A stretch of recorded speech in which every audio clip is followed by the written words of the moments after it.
Hello, everybody, and it's time for phase number two. Phase number two is about the problem. Now, here's how you want to approach the problem. Every house has this particular problem. Every house has indoor air pollution. And so, what you want to do is you want to let them know why their house has damaging air in there and what is causing that problem. So, here we go with phase number two. So what I'd like to do is I'd like to talk to you about indoor versus outdoor air pollution. Now we already know what outdoor air pollution is. It's the dust and the dirt and the the smog, the factory pollution and the airplane exhaust and the car exhaust. We know that that's outdoor air pollution. But what we might not think about is that there's also bacteria and dust and germs and viruses and a lot of toxins that are floating around outside as well. And when we open up our doors, we let all of that in. As soon as we walk into our house is like a vacuum and everything gets sucked right into our house. And it's floating around in the air until finally it's ground down into our carpets, into our couches, and especially into our mattresses and our pillows, and we breathe that stuff.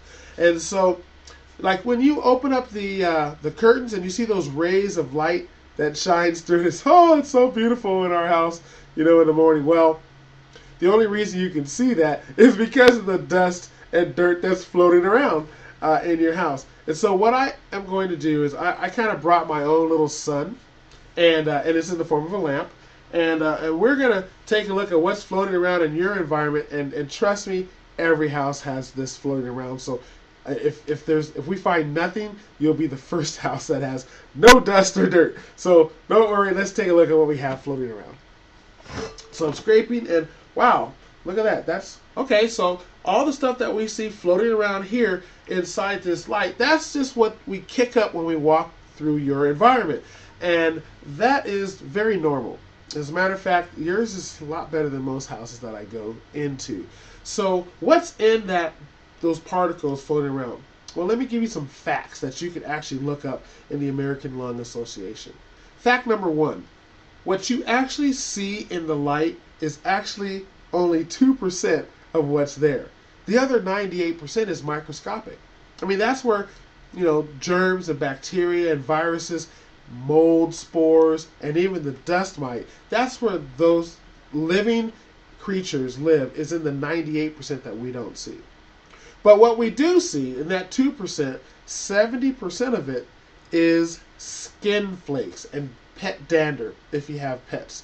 And so those skin flakes are floating around. 70% of what we see, and when the rays of light come through, that's skin flakes. And there's this little creature called the dust mite, and I'm going to give you a hint. What do you think is the only diet for this dust mite? The only thing it eats? Yep, skin flakes, skin cells.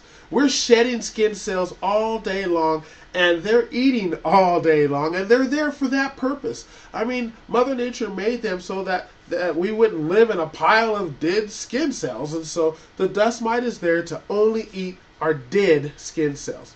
And so if you're itching for no apparent reason, you're like, why am I itching?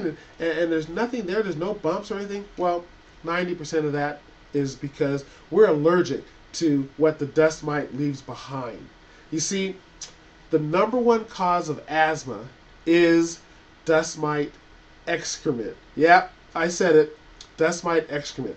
And they eat all day long, and let's just face it, they poop all day long, and that's what we're allergic to. That is the number one, not number 2, number 10, the number one cause of asthma is dust mite excrement. And so it's also one of the main contributing factors that why our children in the United States, 60% of our children have allergies. Now that's interesting because in third world countries or out there in the jungle or even in Asia, allergies aren't really there. They don't exist that much. And that's because they are outside with Mother Nature. They're not cooped up inside where all these toxins are combining, multiplying, having a fun time in your environment. And, it's a contributing reason why you can go to bed feeling great and you wake up feeling completely stuffed up. And that's because they're all in our pillows too. So, let me ask you a question. What do you think is the number one cause of pollution?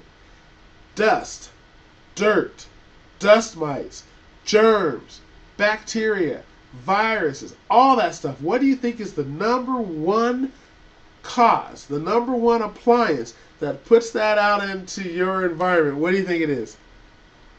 Yep, it's your vacuum. Do you have your vacuum now? Let's go take a look at it. And I'll just give you a little education on vacuum technology. So I'm going to stop and we'll move on to section 2 of the problem.